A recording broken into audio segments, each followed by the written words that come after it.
Dan Florin, Open 23.3 scale.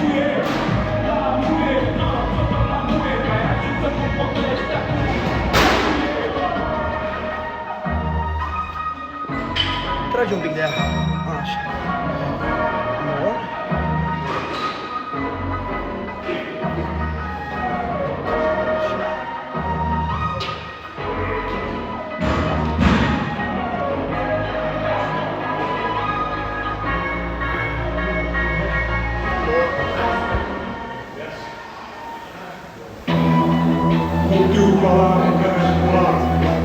Ia ruleta aia.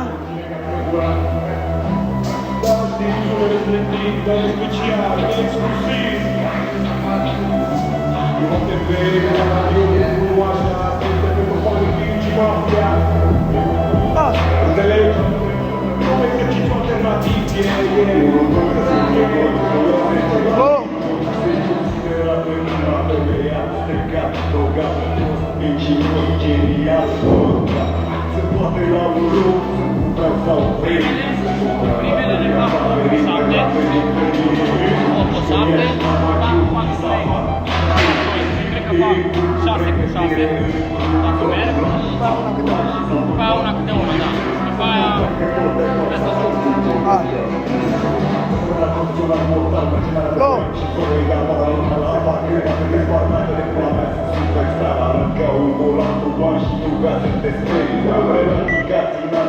Nouă, 5, 4, 3, 2, 1, go!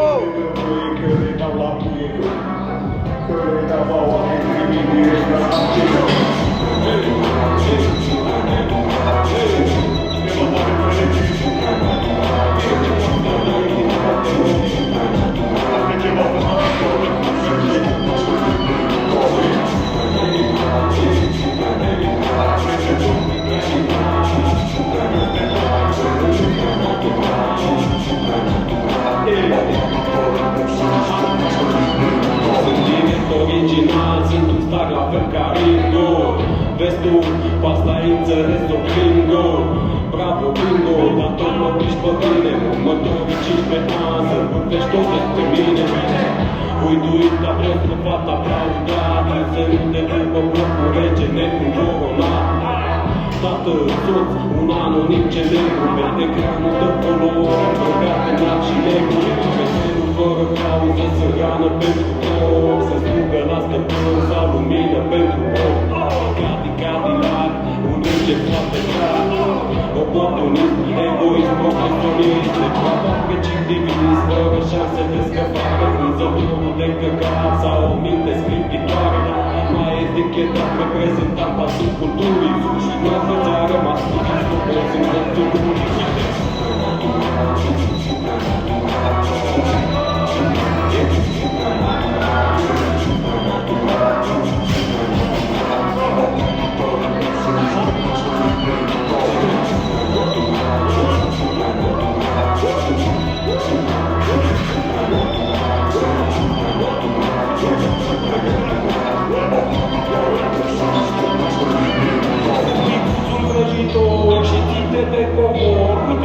Peste târfe și părerile lor.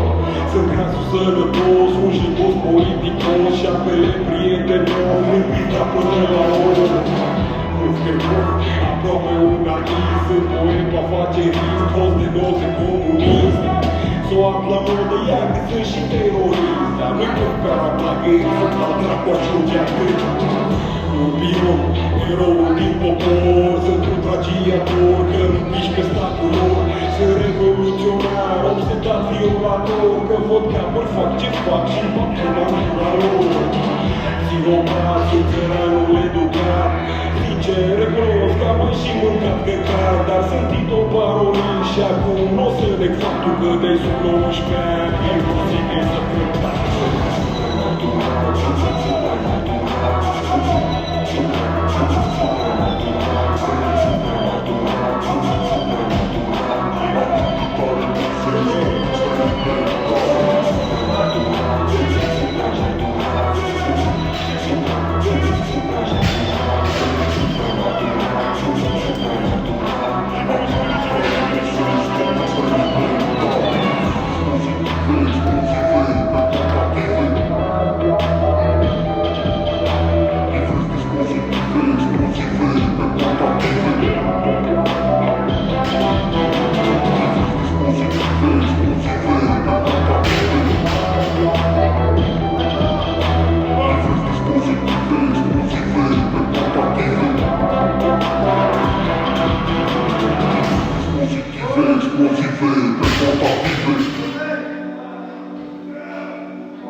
ce a făcut de schimbă fața.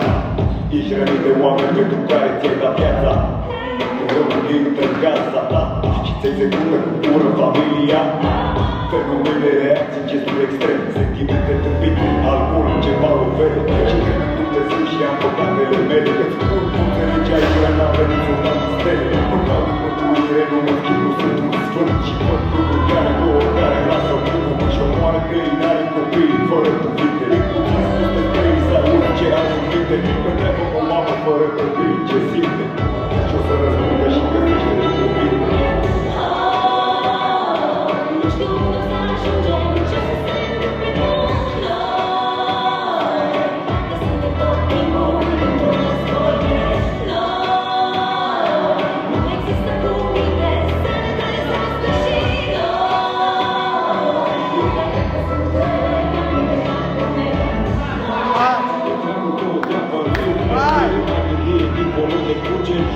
Evanghelia lumină e durere, sentimentele scăpate în picioare la vedere. Părinții fac copii, abandonează, copiii își urăsc părinții și asasinează. Nu e credință, nu e onoare, bunătatea și respectul nu mai am nicio valoare. Oameni care caută de cadavre pentru bani, nu știi ce să mai faci ca să nu-ți mai faci dușmane. E paranoia, fugi că o să te ajungă și o să te scăpune și spatele tău e gata să te fundă. Vrei să urli înăuntru, tăcerea ta te spune pământul. Ai grijă de familie și ține minte, caracterul omenește la copii fără cuvinte.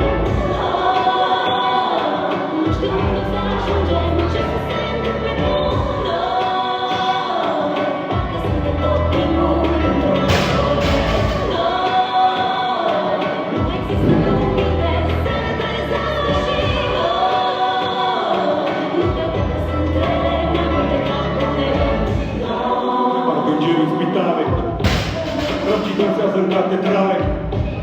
Viața se ia pe datorie, apasituri, bariere între bogați și sărăcie. Minciuna e banalitate, lăcomile e claritate. Noapte se șelește în tabloide, vin nu mai ies în hartă, se adună în partide. Unii vând copii cu zâmbetul pe față, timp ce alții își vând nimic ca să le ofere o șansă. Că suntem practicat la fiecare pas, violența face victime la fiecare ceas. Pe stradă e care pe care omoară între ei și pentru locul de parcare. N-am alte cuvinte să descrie agonie, poate unul singur, agonia.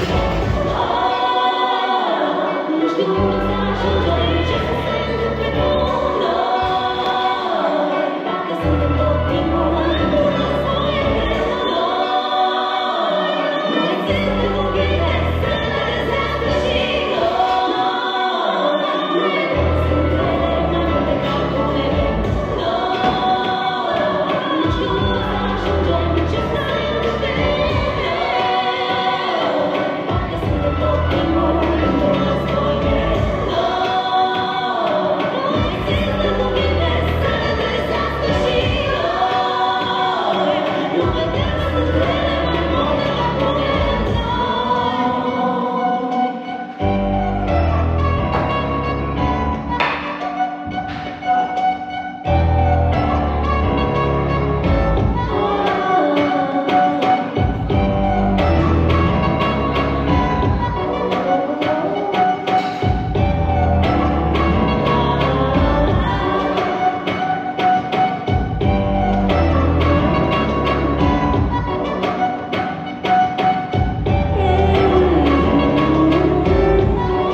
vezi, frate, norii negri se adună peste noapte. Dar am poezia mea pentru libertate și torțele aprinse pentru eternitate. Nu că aș fi vrut, însă am trecut de mic. Prin popurile iadul nu e totul sau nimic. Victoria este a celor care gata se ridică. Știi, viața este lupta în care nu e loc de frică. Așa că drept în picioare m-am ridicat. Și gata fiind cu Goliat am luptat. Am respectat ce era de respectat. În rest am dat totul la o parte cu un gest. Ăsta e un manifest, este încă un protest. Am îndurat prea mult, am apelat în arest. Am trecut iarăși prin focul, mai simt încă în altul. Dar acum, frate, pot să merg pe apă. Hei, a fost tot mai greu. Ce-am simțit o să știu doar eu. M-am luptat cu umbrele și jur mereu. Fără să știu că ăsta e iadul meu. Dar cu prăvile arte m-am ridicat. Și am încercat. Am trecut prin foc încă o dată. Ca să ajung acum să merg pe apă. Sunați alarma, lumea de jur, poate e karma. Dar eu sunt obișnuit deja cu drama și nu o să aștept să mă salveze Obama. Pregătit să rezist, să folosesc adrenalina din anii în care asta să-mi taie ca cu ghilotina. Experimentul românesc a fost un dar care m-a învățat cum să mă săruiesc pe jar. M-a învățat că atunci când viața pare roz, o să ajung inevitabil în genunchi moros. Unde o să doară, cum să